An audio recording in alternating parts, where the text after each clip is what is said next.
오늘도 예배의 삶, 또 삶이 예배가 되는 오늘 하루가 되기를 바라고요. 오늘 말씀 가운데 주시는 은혜가 우리에게 힘이 되기를 기도합니다.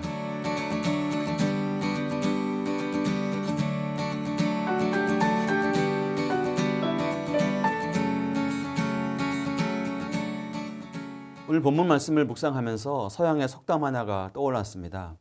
목욕물을 버리다가 아기까지 버린다, 이런 말인데요.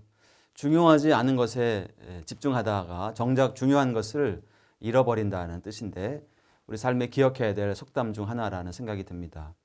본질이 아닌 것에 집중하다가 본질을 잃어버리는 경우가 종종 있기 때문이죠. 물론 오늘 히스기야 왕이 그렇다는 것은 아닙니다. 오히려 그는 본질을 잃어버리기 쉬운 상황에서도 그 반대의 모습을 보여줍니다. 여전히 하나님을 향한 진실한 마음으로 본질을 잘 지켜 나간 거죠.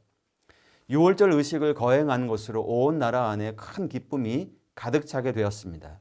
그 넘실거리는 기쁨 가운데 예루살렘에 모인 백성들은 그동안 자신들이 섬겨온 이방신들의 제단들, 분향단들을 모두 다 뜯어내고 기드론 냇가에 버렸습니다. 단호한 결의가 느껴지죠, 여러분.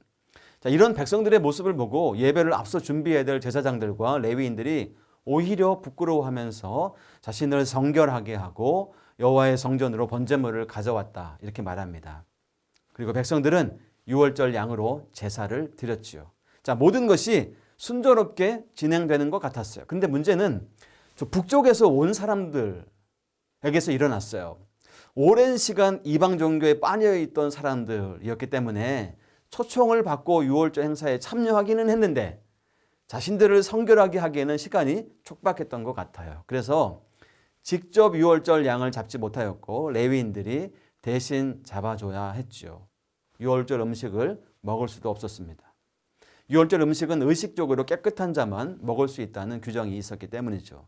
하지만 우리가 알다시피 이런 축제 현장에서는 분위기에 참 휩쓸리기가 쉽죠.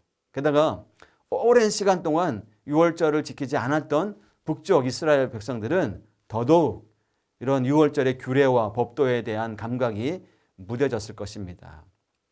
자, 그렇게 북쪽 이스라엘 백성들은 의식적으로 불결한 상태에서 음식을 먹게 되었어요. 하나님 앞에 죄를 지은 것이죠. 너무나 오랫동안 기다렸던 예배의 회복, 이런 역사적인 현장에서 온전한 제사를 하나님께 드리고 싶다는 마음이 얼마나 간절했을까요? 모두가 한 마음으로 염원했을 것입니다. 그런 예배를 북이스라엘 사람들이 망친 것입니다. 문제를 해결하는 방법은 여러 가지가 있었을 것입니다. 이들을 예배 현장에서 쫓아낼 수도 있었고 즉각적으로 처벌해도 할 말이 없는 상황이었죠. 하지만 예배를 주도했던 히스기야는 그렇게 하지 않았습니다. 오히려 그들을 용서해 주시기를 중보하며 기도합니다. 비록 북이스라엘 백성들이 성소의 정결 예식을 따르지는 않았지만 이게 고의성이 없고 또 성결케 하기에는 시간이 촉박하여 죄를 범한 것이기 때문에 여호와를 찾으려는 그들의 마음을 중심을 보시고 용서해 주시기를 간청합니다. 하나님께서는 히스기야의 간절한 기도를 들어주셨습니다. 히스기야의 그런 진실한 마음을 들으신 하나님께서는 그들의 잘못을 책망하는 대신 오히려 백성들을 고쳐주셨습니다. 이 본질을 잃지 않은 히스기야를 통해서 이후 이스라엘 공동체는 7일의 축제와 같은 시간을 보낸 후에 예배의 감격과 기쁨으로 또 다음 7일을 구별하여 무교절 절기를 지키기로 결정하여서 더 큰 기쁨을 누리게 된 것입니다. 오늘 이 말씀을 통해서 우리는 하나님이 원하시는 것은 어떤 하나의 흐트림도 없는 형식적으로 완벽한 예배가 아니라 진정성 있는 마음의 중심이 들어지는 예배라는 사실입니다.